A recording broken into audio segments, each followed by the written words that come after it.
সাবেক CEC K M Nurul হুদাকে আদালতে তোলা হবে আজ। সাবেক এমপি সাবিনা আক্তার তুহিনকে নবাবগঞ্জ থেকে গ্রেপ্তার। ডিসেম্বরে থার্ড টার্মিনাল চালুর পরিচালনায় জাপান। 17 বছর পর নিজস্ব ব্যবস্থাপনায় চট্টগ্রামের এনসিটি টার্মিনাল। বান্দরবানের দুর্গম অঞ্চলে বেপরোয়া চোরাচালান চক্র। রমরমা ব্যবসায় সীমান্তে গর্জনিয়া বাজারে 26 কোটি টাকার ইজারা। ইরানের সরকার পরিবর্তনের ইঙ্গিত ট্রাম্পের। পুতিনের সঙ্গে ইরানি পররাষ্ট্রমন্ত্রীর বৈঠক আজ। মার্কিন হামলার প্রতিবাদে দেশে দেশে বিক্ষোভ।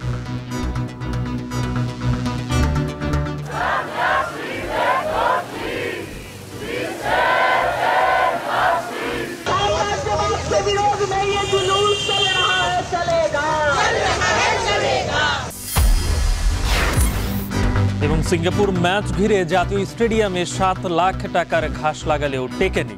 2 ম্যাচ পরই পরিবর্তন কেন, তদন্তের হুঁশিয়ারি এনএসসি।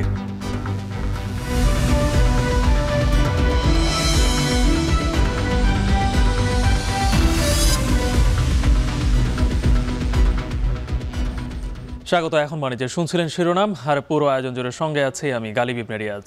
সাবেক প্রধান সিইসি কে এম নুরুল হুদাকে আদালতে হাজির করা হবে দুপুরের মধ্যেই। এছাড়া আজ আনা হবে শাহজাহান খান, আনিসুল হক সহ বেশ কয়েকজন আসামিকে। এনে বিস্তারিত জানাতে সিএমএম আদালত থেকে যুক্ত হচ্ছেন মশিউর অনিক। ঠিক কখন আনা হবে সাবেক সিইসি কে এম নুরুল হুদাকে, এছাড়াও অন্যান্য আদালতে আজকের যে কার্যক্রম রয়েছে বিস্তারিত জানাবেন।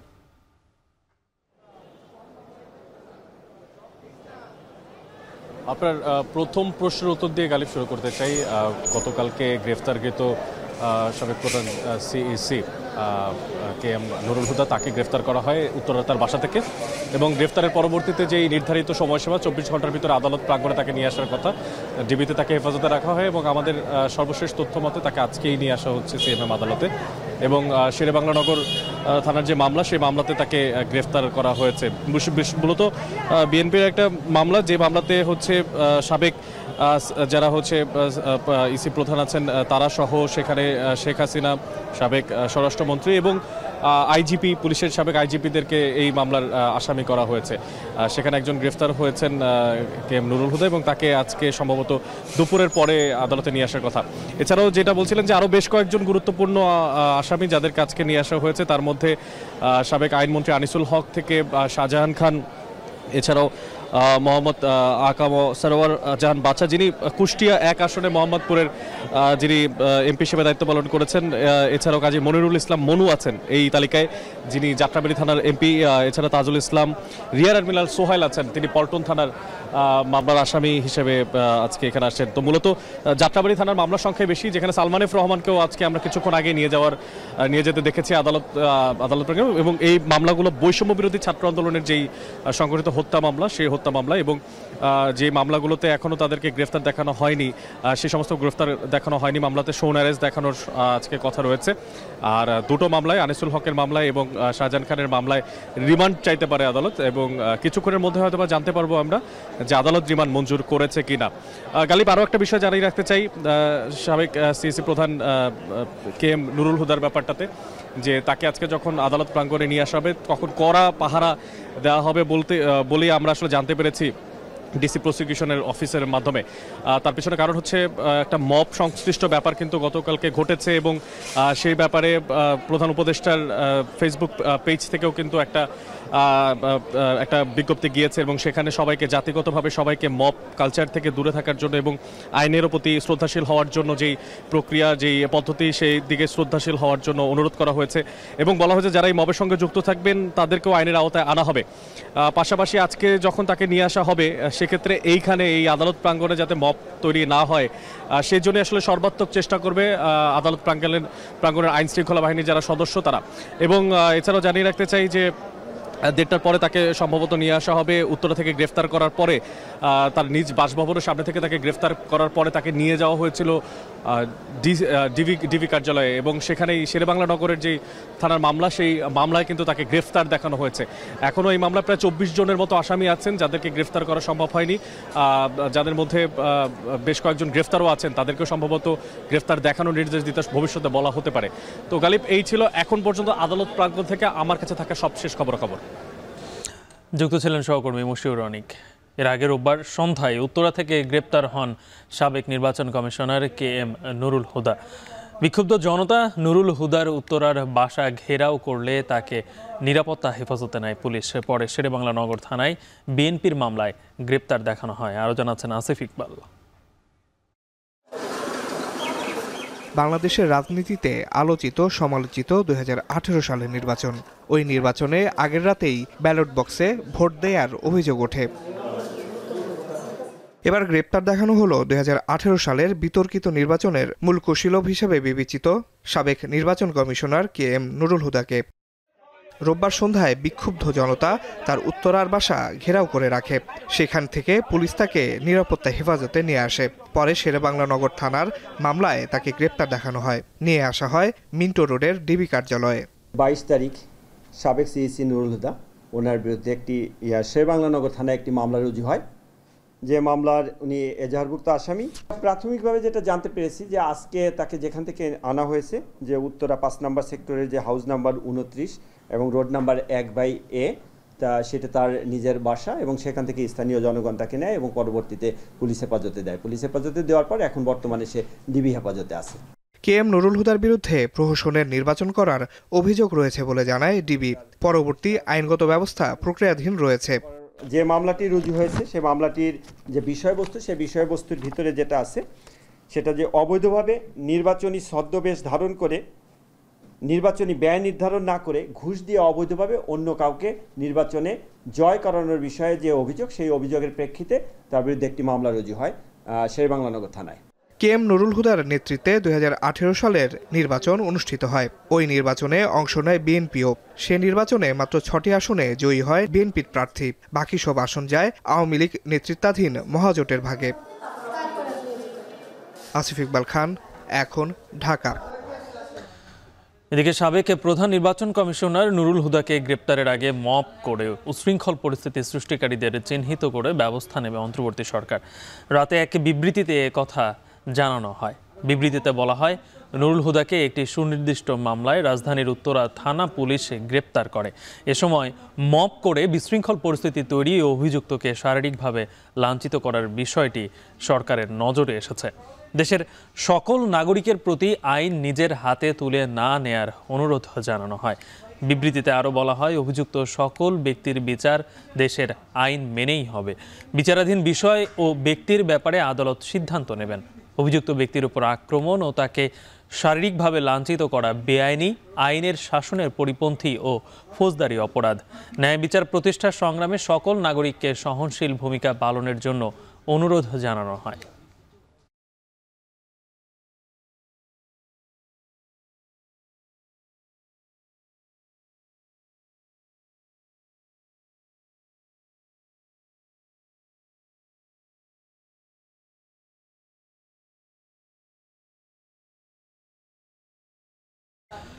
মুন্সিগঞ্জ 3 আসনের সাবেক এমপি মোহাম্মদ ফয়সাল বিপ্লবকে গ্রেপ্তার করেছে ঢাকা মহানগর পুলিশের গোয়েন্দা শাখা। রোববার রাজধানীর মণিপুরি পাড়া থেকে তাকে আটক করা হয়। গ্রেপ্তারের বিষয়টি নিশ্চিত করেছেন ডিএমপির গণমাধ্যম ও জনসংযোগ শাখার উপকমিশনার মোহাম্মদ তালেবুর রহমান। সাবেক এমপি ফয়সাল বিপ্লব জুলাই আন্দোলনে হত্যা মামলার আসামি। তিনি 2 মেয়াদে আওয়ামী লীগের ধর্ম বিষয়ক উপকমিটির সদস্য ছিলেন। আওয়ামী লীগ সরকারের পতনের পর থেকে তিনি আত্মগোপনে ছিলেন।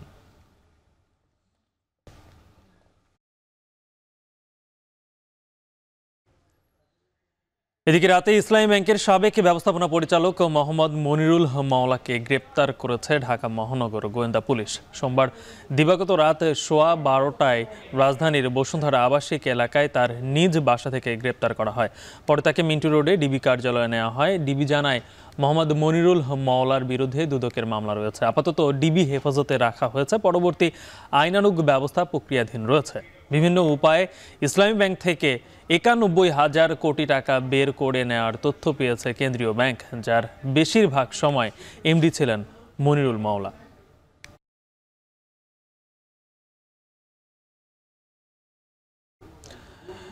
সাবেক সংসদ সদস্য সাবিনা আক্তার তুহিনকে গ্রেপ্তার করেছে ডিবি। সকালে ঢাকা মহানগর গোয়েন্দা পুলিশ এই তথ্য নিশ্চিত করেছে। ডিবি সূত্রে জানা গেছে, সাবিনা আক্তার তুহিনের বিরুদ্ধে দুর্নীতি, রাজনৈতিক সহিংসতায় উস্কানি ও সরকারের বিরুদ্ধে ষড়যন্ত্রমূলক কর্মকাণ্ডে সংশ্লিষ্টতা সহ একাধিক অভিযোগ রয়েছে। এসব অভিযোগের ভিত্তিতেই তাকে নবাবগঞ্জ এলাকা থেকে গ্রেপ্তার করা হয়। তবে আজ তাকে আদালতে তোলা হবে কিনা সেই বিষয়ে নিশ্চিত হওয়া যায়নি।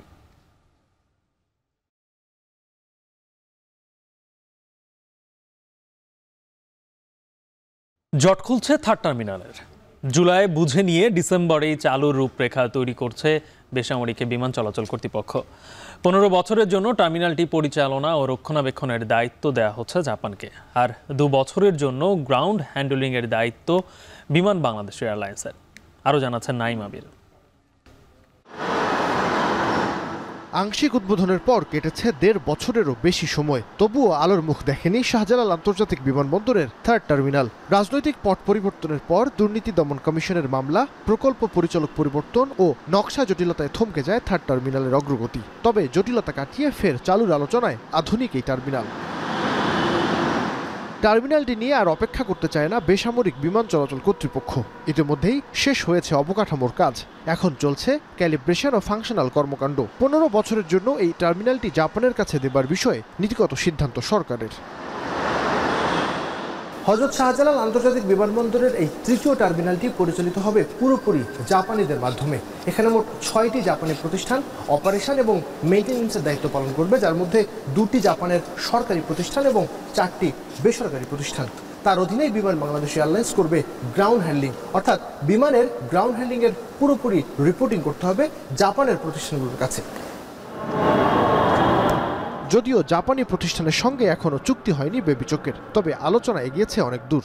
আমরা যে ১৫ বছরের কন্ট্রাক্ট বা যে কন্ট্রাক্টটা করতে যাচ্ছি, যে আমরা স্পেশাল পারপাস কোম্পানি, জাপানিজ কোম্পানিগুলোর সাথে আমরা এনগেজ হয়েছি অলরেডি। ওনাদের সাথে অনেক ডিটেইলস আমাদের আলোচনা হয়েছে। এই নেগোসিয়েশনটা একটু সময় লাগে, কারণ এখানে লট অফ ফিনান্সিয়াল এবং আদার এসপেক্টস থাকে, বিভিন্ন অর্ডারে থাকে। আমরা যেটা প্রপোজ করছি ওনারা তো এগ্রি করছেন, ওনারা আবার রিপ্রপোজাল দিচ্ছেন, ওনাদের সাথে বসছি। এই প্রসেসটা আমরা খুবই চেষ্টা করছি যত দ্রুত তার সময় শেষ করা। জুলাইয়ে ঠিকাদার থেকে টার্মিনালটি বুঝে নেবার পর শুরু হবে চালুর প্রক্রিয়া। জাপানের দায়িত্ব নেওয়ার ৬ মাসের মধ্যেই এই টার্মিনালকে অপারেশনে আনা সম্ভব বলে জানালেন বেবিচক চেয়ারম্যান। চুক্তিটা হওয়ার পরে কিন্তু দে নিডেড টাইম। অ্যাকচুয়ালি তাদের রিক্রুটমেন্ট হবে, ট্রেনিং হবে, ম্যান পাওয়ার ঢুকাইতে হবে, তারপরে ইমার্জেন্সি রান করতে হবে এয়ারপোর্ট। এই যে সময়টা লাগে, এই সময়টার জন্য এই সময় লাগে। আমরা সবই রেডি, কিন্তু এইগুলো না করে কিন্তু আমরা অপারেশনে যেতে পারবো। অনেকে মনে করছে সবই যদি বিল্ডিং রেডি হয়ে গেছে, কালকে থেকে operation. It is nothing like that. অনেক এয়ারপোর্ট ওয়ার্ল্ডে যারা অপারেশনে যাওয়ার পর কিন্তু বন্ধ করে দিতে হয়েছে, because there have been emergencies. আপনি নিজেও জানেন। আমরা আমাদের সর্বোচ্চ চেষ্টা করে যাচ্ছি, ছুটির দিনে নাই, আমাদের রাত দিন নেই, আমরা কিন্তু কন্টিনিউয়াসলি কাজ করে যাচ্ছি, আমরা ট্রাই করছি। অন্যদিকে বিমান বাংলাদেশ এয়ারলাইন্সও প্রস্তুতি নিচ্ছে গ্রাউন্ড হ্যান্ডলিংয়ের। তবে এ নিয়ে বিমানের বিরুদ্ধে অভিযোগ থাকায় তাদের সুযোগ দেওয়া হবে ২ বছরের জন্য। এই ২ বছরে তারা যদি যাত্রী চাহিদা পূরণে ব্যর্থ হয়, তাহলে সিভিল এভিয়েশন বিকল্প হিসেবে আন্তর্জাতিক গ্রাউন্ড হ্যান্ডলিং কোম্পানিকে নিয়োগ দেবে। শাহজালাল আন্তর্জাতিক বিমানবন্দরের থার্ড টার্মিনাল চালু হলে এই বিমানবন্দরে যাত্রী সেবা দেবার সক্ষমতা পৌঁছাবে বছরে ২ কোটিতে। বর্তমানে এই বিমানবন্দর ৮০ লাখ যাত্রী সেবা দিতে সক্ষম। নাইম আবির, এখন, ঢাকা। বেসরকারি ব্যবস্থাপনায় ১৭ বছর চালানোর পর সবচেয়ে আয়বর্ধক ও আধুনিক কন্টেইনার টার্মিনাল এনসিটি প্রথম নিজস্ব ব্যবস্থাপনায় পরিচালনা করতে যাচ্ছে চট্টগ্রাম বন্দর কর্তৃপক্ষ। ৭ জুলাই বর্তমান অপারেটরের সাথে চুক্তির মেয়াদ শেষ হলে কার্যকর হবে এই সিদ্ধান্ত। এক্ষেত্রে বিভিন্ন যন্ত্রপাতি পরিচালনা ও আইটি ব্যবস্থাপনায় ৪২ কোটি টাকায় হবে বন্দরের খরচ হবে। এই সিদ্ধান্তকে স্বাগত জানালেও ব্যবহারকারীরা বলছেন, জনবল সংকট ও পূর্ব অভিজ্ঞতা না থাকায় টার্মিনাল পরিচালনা করা বন্দরের জন্য কঠিন হবে। আরও জানাচ্ছেন হাজেরা শুলি। চট্টগ্রাম বন্দরের রাজস্ব আয়ের প্রায় অর্ধেক যোগান দেয় new mooring container terminal NCT. 2007 সালে নির্মিত 2500 কোটি টাকা বিনিয়োগের এই টার্মিনালে অপারেটর নিয়োগ নিয়ে শুরু থেকেই ছিল অনিয়মের অভিযোগ। প্রথম কয়েক বছর উন্মুক্ত দরপত্রের মাধ্যমে দেশীয় অপারেটর সাইপ পাওয়ার টেক এনসিটি চালালেও দীর্ঘদিন ধরে বিনা টেন্ডারে বারবার মেয়াদ বাড়িয়ে উন্মুক্ত ক্রয় পদ্ধতিতে কাজ করছে সাইপ পাওয়ার টেক। এই প্রক্রিয়া বহাল রেখেই 2023 সালে বিশ্বের পঞ্চম বৃহত্তম টার্মিনাল অপারেটর দুবাইয়ের ডিপি ওয়ার্ল্ডকে এনসিটি পরিচালনার ভার দেওয়ার সিদ্ধান্ত নেয় বিগত সরকার। অন্তর্বর্তীকালীন সরকারও এই প্রক্রিয়া এগিয়ে নিলেও উন্মুক্ত দরপত্রের মাধ্যমে অপারেটর নিয়োগ সময় সাপেক্ষ হওয়ায় জানুয়ারিতে আবার সাইপ পাওয়ার টেকের চুক্তির মেয়াদ 6 মাস বাড়ানো হয়, যা শেষ হবে 6 জুলাই। যদিও বিদেশি প্রতিষ্ঠানকে না দিয়ে এনসিটি বন্দরের নিজস্ব ব্যবস্থাপনায় পরিচালনার দাবি জানিয়ে আন্দোলন করছে শ্রমিক কর্মচারী সহ বিভিন্ন রাজনৈতিক দল। এর আগে 2009 সালে বিদেশি প্রতিষ্ঠানকে দিতে দরপত্র আহ্বান করা হলেও বিগত আওয়ামী লীগ সরকারের মন্ত্রী ও এমপিদের হস্তক্ষেপে বাতিল হয়।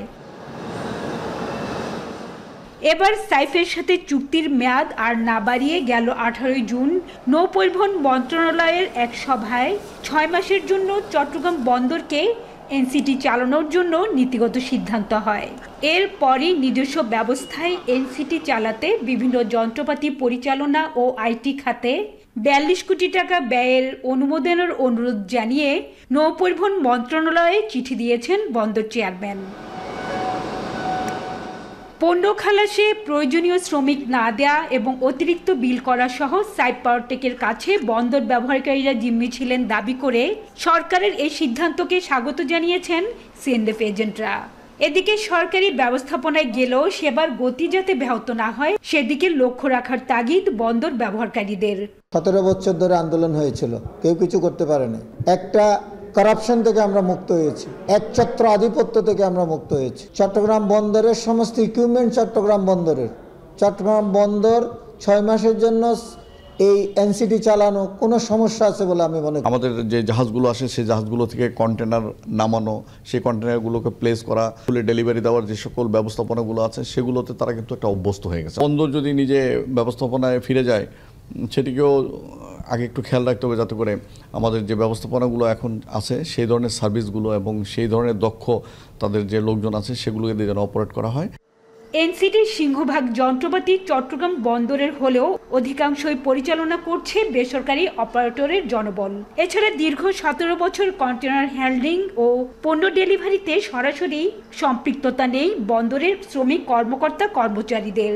ফলে হুট করে নেওয়া এই সিদ্ধান্ত বাস্তবায়ন কঠিন হবে বলে মনে করছেন বন্দরের সাবেক এই কর্মকর্তা। শ্রমিকের বিষয়গুলো ডিল করতে অপারেটর, এখন এই পুরো বিষয়টা যদি চট্টগ্রাম বন্দর নিজে ডিল করে তাহলে তার জন্য একটা বার্ডেন হয়ে যাবে। এই বিশাল কাজটা যদি আমাদের চট্টগ্রাম বন্দরের কর্মকর্তা কর্মচারীর উপরে দেওয়া হয়, এইটা খুব একটা সুখকর সমাপ্তি ঘটবে না। যে জায়গায় নজর দেওয়ার কথা চট্টগ্রাম বন্দরের কর্মকর্তা কর্মচারীদের, সেই জায়গায় না দিয়ে সেই পণ্য হ্যান্ডেলিংয়ের জায়গায় যেটা বেসরকারি অপারেটর করতো সেই জায়গায় পুরো ফোকাস দেবে। বছরে প্রায় 13 লাখ টিউএস কন্টেনার হ্যান্ডলিং করে এনসিটি। এই টার্মিনাল থেকে বছরে বন্দরের আয় 1000 কোটি টাকারও বেশি। G2G ভিত্তিতে অত্যাধুনিক এই টার্মিনালটি দুবাইয়ের ডিপি ওয়ার্ল্ডকে দেওয়ার প্রক্রিয়া চলছে।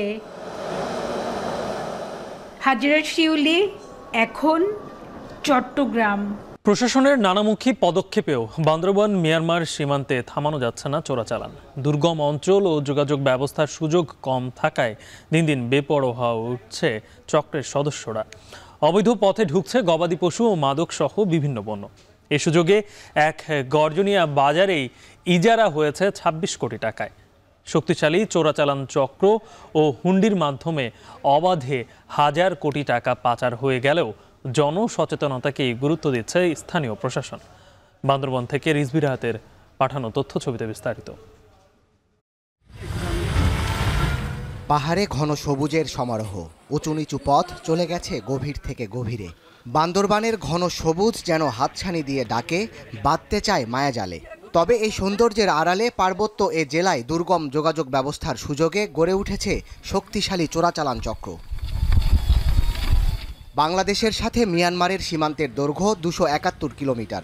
এর মধ্যে বান্দরবানের নাইখংছড়ি সীমান্তের ফুলতলি, চাকডালা, তুমব্রু, ঘুমধুম ও লেমুছড়ি পয়েন্ট যেন চোরাচালানের স্বর্গরাজ্য। প্রশাসন ও আইনশৃঙ্খলা বাহিনীর কঠোর নজরদারির পরও সীমান্ত দিয়ে থামছে না চোরাচালান। দুর্গম অঞ্চলের সুযোগ নিয়ে আরও বেপরোয়া হয়ে উঠেছে চোরাচালান চক্র। অবাধে ঢুকছে গবাদি পশু, মাদকসহ বিভিন্ন পণ্য। তবে মিয়ানমার ও পার্বত্য এলাকার বিভিন্ন বিচ্ছিন্নতাবাদী সশস্ত্র সংগঠন তাদের অর্থের যোগান নিশ্চিতে চোরা কারবারিতে সহায়তা করছে বলে দাবি স্থানীয়দের। চোরাচালানের মাধ্যমে যেটা আসতেছে, গরু, ইয়াবা, এটা সরবরাহ করে এর টাকাগুলি নিয়ে এরা অস্ত্র চোরাচালান মজুত করতেছে। এই মুনাফার জন্য নিম্ন আয়ের মানুষজন বিশেষ করে নিজের জীবনের চিন্তা না করে অর্থের পিছনে ছুটছে, যে কারণে তারা মাইন্ড বিস্ফোরিত হচ্ছে। বাংলাদেশের বিভিন্ন খাদ্যদ্রব্য, বিভিন্ন পণ্য অবৈধভাবে মিয়ানমারে পাচার হচ্ছে এবং মিয়ানমার থেকে অবৈধভাবে বাংলাদেশে পাচার হচ্ছে। এগুলো আমি মনে করি অতি সত্বর বন্ধ করা উচিত। সীমান্তের চোরাচালান পরিস্থিতির অবনতির বড় প্রমাণ মেলে গত বছর 2.5 কোটি টাকায় ইজারা হলেও এবার ইজারা হয়েছে 26 কোটি টাকায়। বাজারটি কক্সবাজারের রামু উপজেলার মধ্যে হলেও নাইখংছড়ির কাছে এবং আইন শৃঙ্খলার বিষয়টিও দেখভাল করা হয় নাইখংছড়ি থেকেই। এ বাজারের রসিদেই বৈধতা দেয়া হয় চোরাই গরুর। পাশাপাশি এই রুট ব্যবহার করে রোহিঙ্গা অনুপ্রবেশেও জড়িত শক্তিশালী চক্রটি। অবৈধ কাজে হুন্ডি ও মোবাইল ব্যাংকিংয়ের মাধ্যমে পাচার হচ্ছে হাজার কোটি টাকা। বাংলাদেশ থেকেও অহরহর পণ্য ওইদিকে পাচার হচ্ছে। এই টাকাগুলো হুন্ডির মাধ্যমে, বিভিন্ন ব্যাংকের মাধ্যমে এবং বাংলাদেশের বিভিন্ন ফন্ডের মাধ্যমে টাকাগুলো পাচার হচ্ছে। বর্ডার ক্রস করে যে কোনো প্রকারে আমাদের এখানে বাংলাদেশে আসতেছে, এরা কিছু ক্যাম্পে যাইতেছে, কিছু বিভিন্ন জায়গায় স্থান নিতেছে আর কি। তবে এ বিষয়ে পুলিশ ও বিজিবির কেউ ক্যামেরার সামনে কথা বলতে রাজি হননি। আর স্থানীয় প্রশাসন জানায়, আইন শৃঙ্খলা বাহিনীর তৎপরতার পাশাপাশি স্থানীয়দের সচেতনতার মাধ্যমে চোরাচালান প্রতিরোধ করা সম্ভব। আমরা শুধুমাত্র জনসচেতনতাটাই নিয়ে কাজ করতে পারি। প্রতিরোধ বা ওদেরকে চ্যালেঞ্জ করা বা অভিযান, এগুলো মূলত বিজিবিটাই করেন আর কি। তারা ওনাদের দায়িত্ব তারা পালন করছেন। ওনাদের যতটুকু সাপোর্ট আমাদের পক্ষ থেকে দরকার, যেমন লজিস্টিক গাড়ি বা এরকম রিকুইজিশন করে দেয়, এটা আমরা ওনাদেরকে হেল্প করতেছি। পাশাপাশি আমাদের ইউনিয়ন পর্যায়ে মাঝে মাঝে বিভিন্ন সভা হয়, সেখানে জনসচেতনতামূলক কার্যক্রম চলে। চোরাচালান দমন ও নিরাপত্তা বিবেচনায় সীমান্ত এলাকার বাজারে নজরদারি বাড়ানো এবং যৌথ অভিযানিক দল গঠনের দাবি সীমান্তবাসীর। এখন বান্দরবান। অবশেষে ইশরাক হোসেনের সমর্থকরা ঢাকা দক্ষিণ সিটি কর্পোরেশনের প্রধান ফটকের তালা খুলে দিয়েছে। ফলে নাগরিকদের সেবা দেওয়ার কাজ শুরু হয়েছে ডিএসসিসিতে। সে খবর জানাতে যুক্ত হচ্ছেন শম্পা বিশ্বাস। শম্পা, ইশরাকের সমর্থকরা আজকে যে প্রধান ফটকের তালা খুলে দিয়ে তারা কি বলছেন, আর সার্বিকভাবে যেই সিটি কর্পোরেশনের যে নাগরিক সেবা দেওয়ার কার্যক্রম, সেটি কি পুরোপুরি সব ক্ষেত্রে কি শুরু হয়েছে?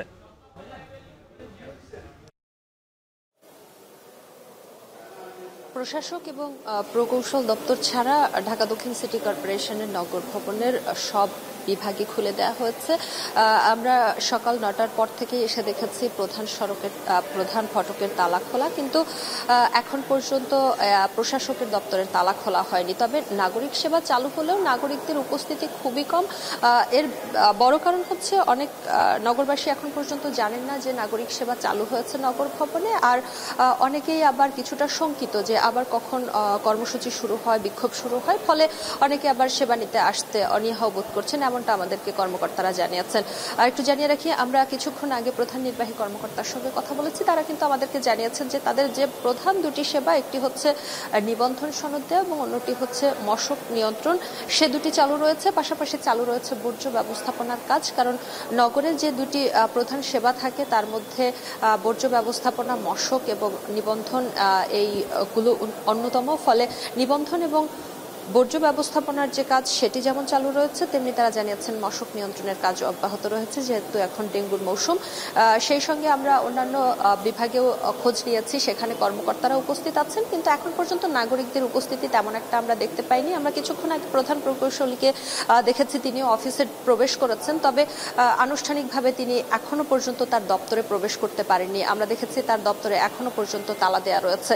এবং একই সঙ্গে জানিয়ে রাখি, ঢাকা দক্ষিণ সিটি কর্পোরেশনে এখন পর্যন্ত যেই দুটি আঞ্চলিক অফিস রয়েছে, অর্থাৎ অঞ্চল 1 এবং অঞ্চল 4-এর যে অফিস রয়েছে, সেখানে সবাই উপস্থিত থাকলেও কোনো ধরনের নাগরিকের দেখা আমরা পাইনি এবং কেউ সেবা নিতে এসেছেন এমনও কারোর সঙ্গে আমাদের দেখা হয়নি। তবে আমরা অপেক্ষা করছি, নিশ্চয়ই যখন তারা সেবা নিতে আসবেন বা আসতে শুরু করবেন তখন থেকে আমরা তাদের সঙ্গে কথা বলে পরবর্তী অবস্থা জানাতে পারবো। সেই সঙ্গে জানিয়ে রাখি যে এখন পর্যন্ত বাইরে যে পরিস্থিতি আমরা দেখতে পেয়েছি, ইশরাকদের সমর্থকদের সঙ্গে আমাদের দেখা হয়নি। আমরা ফটকের তালা খোলা পেয়েছি, কিন্তু এখন পর্যন্ত সেখানে কোনো বিক্ষোভকারী বা অবস্থান কর্মসূচি পালন করছেন এমন কোনো সমর্থকের দেখা আমরা পাইনি।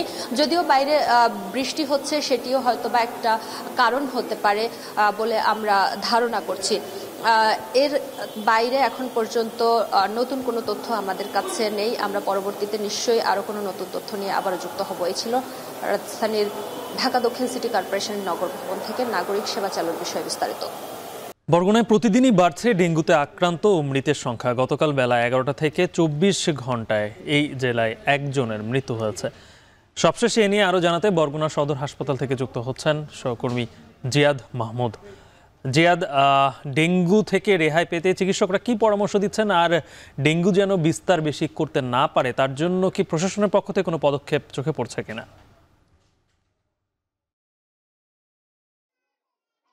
মৃত্যুর মিছিল যেন থামছে না এই উপকূলীয় জেলা বরগুনায়। গতকাল আমরা দেখেছি যে বৃদ্ধার মৃত্যু হয়েছে এই হাসপাতালে, এবং সরকারি হিসেবে মৃতের সংখ্যা 6 জন হলেও বেসরকারি হিসেব বলছে মৃতের সংখ্যা 10 জনেরও বেশি। সরকারি বেসরকারি হিসেব মিলিয়ে মৃতের সংখ্যা প্রায় 20 জন, এবং আক্রান্তের সংখ্যা গত 24 ঘন্টায় বরগুনা জেলায় নতুন করে 73 জন ডেঙ্গু রোগী শনাক্ত হয়েছে, এবং এ নিয়ে বছরে মোট আক্রান্তের সংখ্যা গিয়ে দাঁড়ালো 2402 জনে। হাসপাতাল কিংবা স্বাস্থ্য কমপ্লেক্সে এখনো ভর্তি রয়েছেন 224 জন। দেখা যাচ্ছে যে ডেঙ্গু যেন মহামারী আকার ধারণ করেছে, এবং এখানে মেঝেতে কিংবা ওয়ার্ডগুলোতে কানায় কানায় পূর্ণ রয়েছে ডেঙ্গু রোগী, এবং চিকিৎসকরা তারা যথাসাধ্য চেষ্টা করে যাচ্ছেন। প্রশাসন, আপনি যেটি বললেন যে পৌর প্রশাসন, জেলা প্রশাসন, তারাও চেষ্টার কমতি রাখছেন না, এবং আমরা দেখেছি যে জলাবদ্ধতা নিরসন কিংবা পরিচ্ছন্নতা কার্যক্রম সেটি অব্যাহত রেখেছে। যদিও বৃষ্টিপাত থেমে থেমে হওয়ার কারণে মশক নিধনের ক্ষেত্রে যে স্প্রে বা ঔষধ ছিটানোর কাজ সেটি কিন্তু করা সম্ভব হচ্ছে না। তারপরও জেলা প্রশাসন, পৌর প্রশাসন চেষ্টা করে যাচ্ছেন, এবং এখানে একটি বিষয় যে সচেতনতা এই মুহূর্তে ডেঙ্গু প্রতিরোধের বড় বিষয়, তবে সেটি যেন কেউ মানছেন না। আপনাকে যদি একটু দেখায় যে এখানে আমার পিছনে দেখছেন যে এখানে যারা মেঝেতে শুয়ে আছেন তারা কেউ মশারি ব্যবহার করছেন না। আমরা খোঁজ দিয়ে জানতে পেরেছি যে বরগুনার যে ডেঙ্গু সংক্রমণ বেশি যে এলাকাগুলোতে, সেখানে প্রতি ঘরে 1 জন থেকে 2 জন, 3 জন, 4 জন পর্যন্ত ডেঙ্গু রোগী ছড়িয়ে পড়ছে। এর কারণ হচ্ছে অসচেতনতা, এবং যখন একজন রোগী হাসপাতালে আসেন তার সাথে কিন্তু 3 থেকে 4 জন করে ভিজিটর আসেন, স্বজন আসেন। এক্ষেত্রে কিন্তু ডেঙ্গু যে সংক্রমণের যে ঝুঁকি সেটি বেড়ে যাচ্ছে। পাশাপাশি যে করোনার প্রাদুর্ভাব হয়েছে দেশে, তারও কিন্তু ঝুঁকি একটা বড় রকমের দেখা দিতে পারে শঙ্কা করছেন চিকিৎসকরা বলছেন যে এখন যে অবস্থা রয়েছে তাতে ডেঙ্গু পরিস্থিতিতে একমাত্র যদি এই জনপদের মানুষ সচেতন হয় তাহলেই ডেঙ্গু প্রতিরোধ করা সম্ভব। পাশাপাশি আমরা দেখেছি এখানে স্বেচ্ছাসেবী কর্মীরা কাজ করছেন। আজকেও সকালে বরগুনা সদর হাসপাতালে 250-র মতো মশারি বিতরণ করেছে বরগুনা স্বাস্থ্য অধিকার ফোরাম নামে একটি সংগঠন। এই ছাড়াও নানা ধরনের কার্যক্রম কিন্তু স্বেচ্ছাসেবীরা চালিয়ে যাচ্ছেন। তো এই ছিল বরগুনা সদর হাসপাতাল থেকে ডেঙ্গু পরিস্থিতির সবশেষ তথ্য। বর্ষা মৌসুমে খাল, বিল ও নদ নদীতে পানি বাড়ায় কমেছে মাছের সরবরাহ, এতে বেড়েছে বিভিন্ন রকমের মাছের দাম। সাতক্ষীরায় কেজি প্রতি 20 থেকে 50 টাকা বাড়তি দামে বিক্রি হচ্ছে মাছ। বিক্রেতারা বলছেন বৃষ্টিতে ঘের ও পুকুরের পানি বাড়ায় তেমন মাছ ধরা পড়ছে না, এতে বাজারে কমেছে সরবরাহ। একই চিত্র দেখা যায় ফেনীতে। সরবরাহ কম থাকায় কেজিতে 25 থেকে 30 টাকা বেড়েছে চাষের মাছের দাম। এছাড়া সপ্তাহের ব্যবধানে সিলেটে চড়া সবজির বাজার, কেজি প্রতি 10 থেকে 15 টাকা বেড়েছে সব ধরনের সবজির দাম। বিক্রেতাদের দাবি, টানা বৃষ্টিতে খেতেই নষ্ট হচ্ছে সবজি, সব মিলিয়ে বেড়েছে দাম। এদিকে হঠাৎ করে দাম বাড়ায় বিপাকে ক্রেতারা। বাজারে সরকারের নজরদারি বাড়ানোর দাবি তাদের।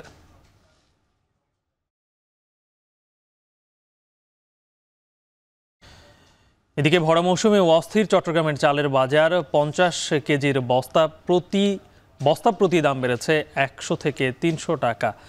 এ নিয়ে বিস্তারিত জানাতে নগরীর পাহাড়তলি বাজার থেকে যুক্ত হচ্ছেন শোয়েব রহমান। শোয়েব, চালের বাজার অস্থিতিশীল হওয়ার কারণ কি, আর বিক্রেতারা কি বলছেন, আর বিশেষ করে চালের সরবরাহ কেমন দেখছেন আপনি বাজারে?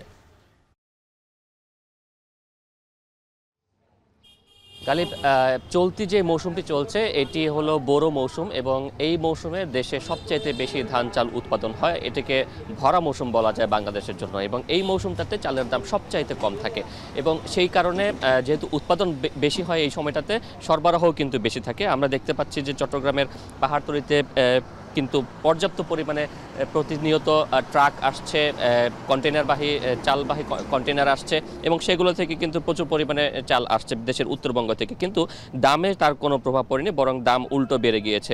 আমি যদি চালের প্রকারভেদে দাম বলি, জিরা চাল যেটি এখন বিক্রি হচ্ছে 3750 টাকায়, সেটি কিন্তু কিছুদিন আগেও ছিল 3400 টাকা। নাজির চাল এখন বিক্রি হচ্ছে 4000 টাকায়, যেটি আগে ছিল 3800 টাকা। মিনিকেট বিক্রি হচ্ছে 2950 টাকা, যেটি আগে 2650 টাকা ছিল। কাটারি আতপ এখন 39 টাকা বিক্রি হচ্ছে, যেটি আগে 3400 টাকায় বিক্রি হয়েছে। মোটা চাল যেটি সাধারণ মানুষ বা নিম্ন আয়ের মানুষ যারা যেটির উপর নির্ভরশীল, সেই মোটা চাল কিন্তু আগে বিক্রি হয়েছিল 2250 টাকা এবং এখন সেটি বিক্রি হচ্ছে 2400 টাকায়। ব্যবসায়ী বা এখানকার আড়তদাররা যারা রয়েছেন তারা এই দাম বৃদ্ধির জন্য বেশ কয়েকটি কারণকে দায়ী করছেন। তারা বলছেন যে মোকাম বা যে উত্তরবঙ্গের যে মিলগুলো রয়েছে সেই মিলগুলোতে মূলত চালের দাম বাড়িয়ে দেওয়া হয়েছে এবং সেই কারণে মূলত এখানে দাম বেড়েছে এবং সেইখানে মিলে দাম বাড়ার কারণ হিসেবে তারা বলছেন যে বিশেষ করে কর্পোরেট যে প্রতিষ্ঠানগুলো রয়েছে তারা চাল মজুত করে রাখেন বিভিন্ন মিলগুলোতে এবং সেই মজুত করে রাখার পরে তারা কিন্তু সারা বছরই সেগুলো তাদের সুবিধাজনক সময় এবং সুবিধাজনক দামে বিক্রি করেন এবং এই কারণেই মূলত চালের দামের প্রভাব পড়েছে। আরেকটি কারণ সেটি তারা বলছেন সেটি হলো যে কোরবানির ঈদের সময়টাতে বেশ কিছুদিন বন্ধ গেছে এবং সেই সময়টাই কিন্তু এই যে যানবাহন যেগুলোতে করে পণ্য আনা নেওয়া করা হয় যে সেই যানবাহনগুলোর কিন্তু বন্ধ ছিল এবং এরপরে যখন ধীর স্থিরভাবে সেই যানবাহনগুলো আবারও চালু হতে শুরু করেছে, এখনও অনেক যানবাহন পুরোপুরি সড়কে নামেনি এবং এই কারণে যানবাহনের কিছুটা সংকট রয়েছে এবং যেহেতু 10-15 দিন তাদের আয় বন্ধ ছিল, সেই আয়টি তুলে নেওয়ার জন্য কিন্তু যানবাহন সংশ্লিষ্ট যারা রয়েছেন তারাও কিন্তু পরিবহন ভাড়া অনেকটা বাড়িয়ে দিয়েছেন। প্রতিটি পরিবহনে কিন্তু প্রায় 15 থেকে 20,000 টাকা পর্যন্ত বাড়তি ভাড়া গুনতে হচ্ছে এখানকার যারা আড়তদাররা রয়েছেন তাদেরকে এবং এই কারণেই কিন্তু সেটির একটি প্রভাব চালের দামে পড়েছে। তো এই সময়টাতে আসলে আড়তদাররা যেটি বলছিলেন যে দেশের হাওর অঞ্চল যেগুলো রয়েছে সেখান থেকে কিন্তু নদীপথে চাল আসতে শুরু করে আর সড়ক পথে যে সকল জায়গা থেকে চাল আনা যায় সেটি থেকে কিন্তু সবসময় চাল আসতে থাকে। এই সময়টায় তাই সবচাইতে বেশি চাল আড়তে আসে, কিন্তু এই মুহূর্তের চালের এই ধরনের অস্বাভাবিক দাম বৃদ্ধিকে তারা এ যাবৎকালের এক নজিরবিহীন ঘটনা বলছেন এবং এজন্য উত্তরবঙ্গের যে সকল মিল বা মোকামগুলো রয়েছে সেখানে সরকারের নজরদারি বাড়ানোর তারা দাবি জানিয়েছেন। গালিব, 3 পারমাণবিক স্থাপনায় মার্কিন হামলার পর পাল্টা করণীয় ঠিক করতে রুশ প্রেসিডেন্টের সঙ্গে আলোচনার লক্ষ্যে মস্কোয় পৌঁছেছেন ইরানের পররাষ্ট্রমন্ত্রী। আজ পুতিনের সঙ্গে তার বৈঠকের কথা রয়েছে। এর মধ্যে সামাজিক যোগাযোগ মাধ্যম ট্রুথ সোশ্যালে দেওয়া এক পোস্টে ইরানের সরকার পরিবর্তনের ইঙ্গিত দিয়েছেন মার্কিন প্রেসিডেন্ট ডোনাল্ড ট্রাম্প। এদিকে এখন পর্যন্ত মধ্যপ্রাচ্যে থাকা মার্কিন কোনো স্থাপনা বা ঘাঁটি লক্ষ্য করে হামলা না চালালেও ইসরায়েলি আক্রমণের পাল্টা জবাব দিয়ে যাচ্ছে ইরান। হামলা অব্যাহত রেখেছে ইসরায়েলও। আরও জানাচ্ছেন তৌহিদুর রহমান। শনিবার রাতে ফোর্দো, নাতানজ, ইস্পাহান পারমাণবিক স্থাপনায় মার্কিন বিমান হামলার পর তেহরান ওয়াশিংটন উত্তেজনায় রূপ নিয়েছে ইরান ইসরায়েল সংঘাত। আন্তর্জাতিক গণমাধ্যমের খবর বলছে মার্কিন হামলার পর ইরান পাল্টা জবাব কিভাবে দেয় তা দেখার জন্য মুখিয়ে আছে পুরো বিশ্ব। এমন পরিস্থিতির মধ্যেই এক ফোনালাপে মার্কিন প্রেসিডেন্ট ডোনাল্ড ট্রাম্প ও ব্রিটিশ প্রধানমন্ত্রী কিয়ার স্টারমার ইরানের পারমাণবিক কর্মসূচিকে আন্তর্জাতিক নিরাপত্তার জন্য হুমকি হিসেবে উল্লেখ করেছেন। এছাড়াও সামাজিক যোগাযোগ মাধ্যম ট্রুথে দেয়া এক পোস্টে ইরানের সরকার পরিবর্তনের ইঙ্গিত দিয়ে আগুনে ঘি ঢেলেছেন মার্কিন প্রেসিডেন্ট ডোনাল্ড ট্রাম্প। প্রশ্ন রাখেন, ইরানের বর্তমান শাসক গোষ্ঠী যদি দেশটিতে মহান জাতি হিসেবে গড়ে তুলতে ব্যর্থ হয় তবে সরকার পরিবর্তন কেন নয়? এর মধ্যে ইসরায়েলি প্রধানমন্ত্রী বেনিয়ামিন নেতানিয়াহু বলেছেন ইরানের লক্ষ্য অর্জনের কাছাকাছি Israel.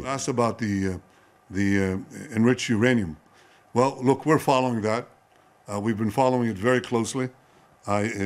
I can tell you that it's an important component of a nuclear program. It's not the sole component. It's not a sufficient component. এমন উত্তেজনার মধ্যেই রাশিয়া সফরে গেছেন ইরানের পররাষ্ট্রমন্ত্রী আব্বাস আরাকচি।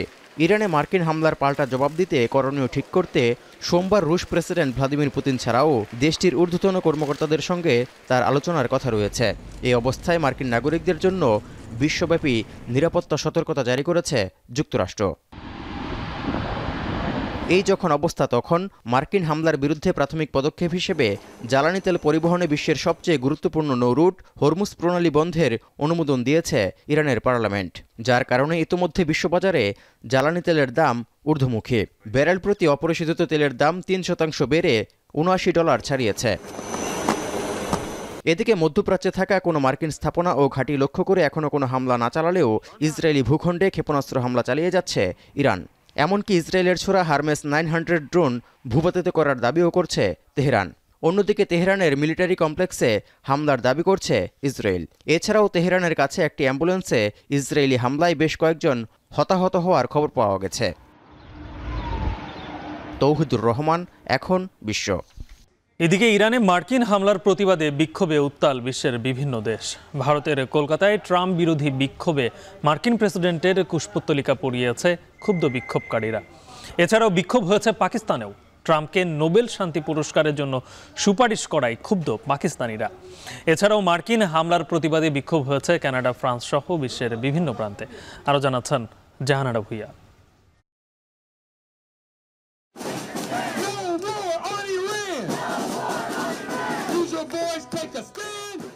প্রেসিডেন্ট ডোনাল্ড ট্রাম্পের বিরুদ্ধে এই স্লোগান খোদ মার্কিন নাগরিকদের। রোববার ইরানে যুক্তরাষ্ট্রের হামলার প্রতিবাদে রাজপথে নেমে বিক্ষোভ করেন তারা। নিউ ইয়র্ক, লস অ্যাঞ্জেলেস সহ বেশ কয়েকটি শহরে জড়ো হন কয়েক হাজার বিক্ষোভকারী। এ সময় যত দ্রুত সম্ভব ইরানে হামলা বন্ধের আহ্বান জানান তারা। We recognize this as another war, as an excuse to plunder resources, a war that will see millions dead, just like our involvement in Iraq. Already, Israel has killed hundreds of Iranians and injured thousands more, and we see that the fighting is now escalating more and more. We're here to say that that's enough, and it's time for the bombing to end.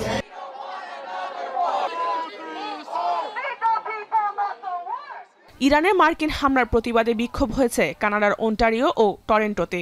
টরেন্টোর মার্কিন দূতাবাসের সামনে জড়ো হতে দেখা যায় শত শত বিক্ষোভকারীকে। তাদের অভিযোগ, ইরাকের মতো ইরানেও যুদ্ধের প্ল্যাটফর্ম সাজাচ্ছে যুক্তরাষ্ট্র ও Israel. I think the U.S. is trying to, along with Israel, is trying to manufacture consent for a war against Iran, just like they did for a war against Iraq. And বিক্ষোভ হয়েছে ফ্রান্সের প্যারিসেও। শহরটিতে ইরানে থাকা স্বজনদের সঙ্গে যোগাযোগ বিচ্ছিন্ন হয়ে যাওয়ায় উদ্বেগ জানান আন্দোলনকারীরা। Il faut qu'il s'arrête tout de suite la guerre. Il faut qu'il fasse tout pour qu'en fait la guerre s'arrête dans le monde entier.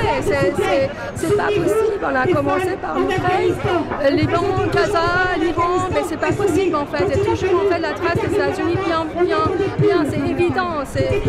Il faut qu'il s'arrête la guerre. La seule chose qu'il peut faire, c'est ça. Et il faut pas en fait instrumentaliser en fait la guerre pour la paix. Il a fait la guerre. Il a dit alors aujourd'hui j'ai bombardé l'Iran. Maintenant je les adresse qui te vient faire la paix. Mais comment on peut imaginer même cette phrase que tu bombardes et après tu dis maintenant je l'adresse qui vient faire la paix. বিক্ষোভ হয়েছে দক্ষিণ এশিয়ার দেশগুলোতেও। মার্কিন সাম্রাজ্যবাদের বিরুদ্ধে বিক্ষোভ করেছেন কলকাতাবাসী। এ সময় ট্রাম্পের কুশপুত্তলিকা পোড়াতে দেখা যায় তাদের। The purpose of the protest is to oppose the American design of war against Iran. America declared unilaterally the war against Iran.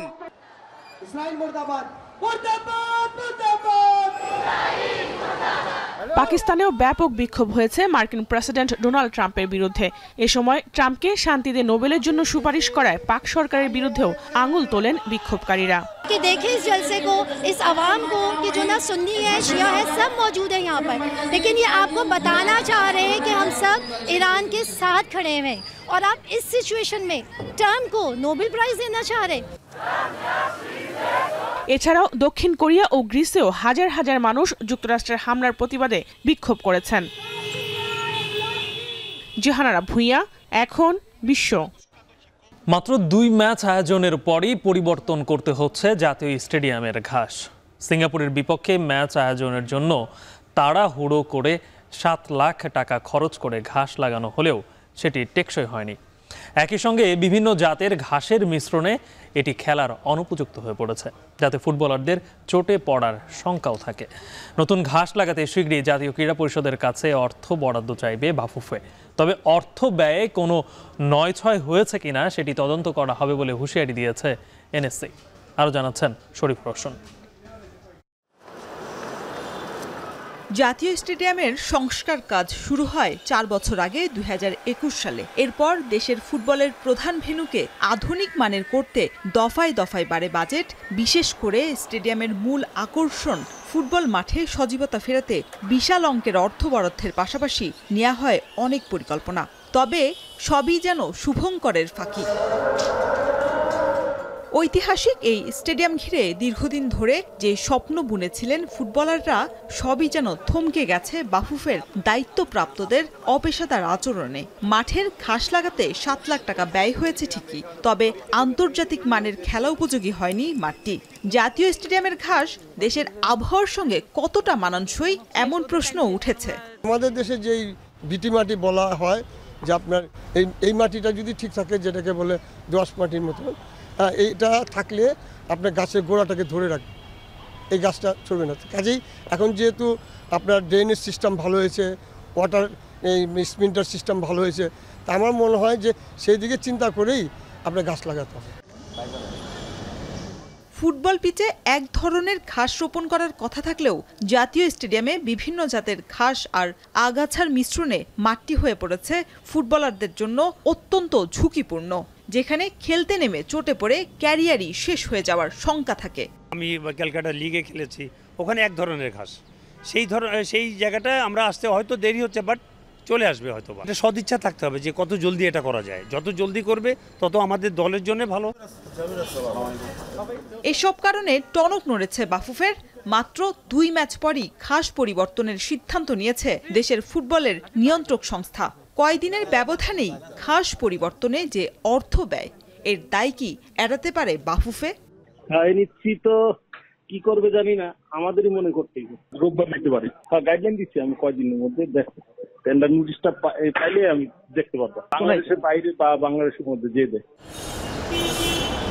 পুরো স্টেডিয়ামের সংস্কার কাজ জাতীয় ক্রীড়া পরিষদ তদারকি করলেও মাঠে ঘাস রোপণের কাজটা করেছে স্বয়ং বাফুফে, যে কারণে ঘাসের দায়টাও তাদের ওপরই বর্তায়। তবে বাফুফের আবারও অর্থ বরাদ্দ চাওয়ার বিপরীতে করা হুঁশিয়ারি দিয়েছে এনএসসি। প্রজেক্ট শেষ হলে তখন আইএমইডিতে কিন্তু একটা কমিটি হয়, এর উইদিন 3 মাস তারা মাঠে আসে, তারা চেক করে যে তারা যে বাজেট দিয়েছিল তাদের যে বাজেট অনুযায়ী আমরা কাজ করেছি কিনা। প্রত্যেকটা পয়েন্টে তারা যায়, যে কাজ দেখার পরে তারা একটা রিপোর্ট দেয়। এই তদন্ত হয়ে গেলে আমি বলতে পারবো যে কী হয়েছে। তার আগে কিন্তু আসলে আমার বলা টাফ যে এটা ঠিক হয়েছে না ঠিক হয়নি।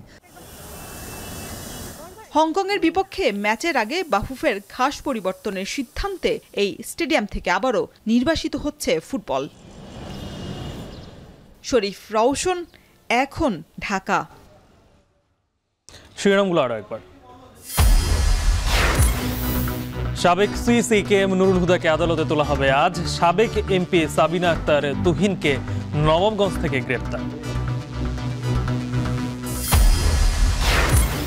ডিসেম্বরে 3rd টার্মিনাল চালুর পরিচালনায় জাপান। 17 বছর পর নিজস্ব ব্যবস্থাপনায় চট্টগ্রামের এনসিটি টার্মিনাল।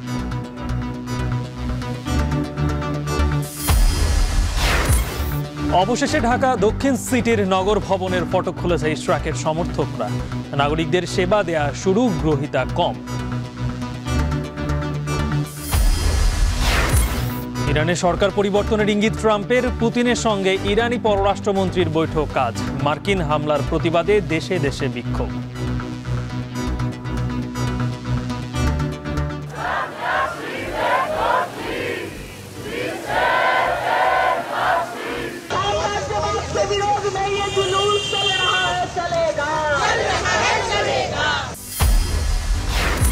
এবং সিঙ্গাপুর ম্যাচ ঘিরে জাতীয় স্টেডিয়ামে 7 লাখ টাকার ঘাস লাগালেও টেকেনি। 2 ম্যাচ পরই পরিবর্তন কেন, তদন্তের হুঁশিয়ারি এনএসসির। এ ছিল এখন বাণিজ্যের আয়োজন। এখন টেলিভিশন ওয়েবসাইটে দেখতে ভিজিট করুন এখন.tv। ফেসবুকে চোখ রাখুন facebook.com/tv.এখন, আর ইউটিউবে লাইভ দেখতে ভিজিট করুন youtube.com/c/এখন.tv।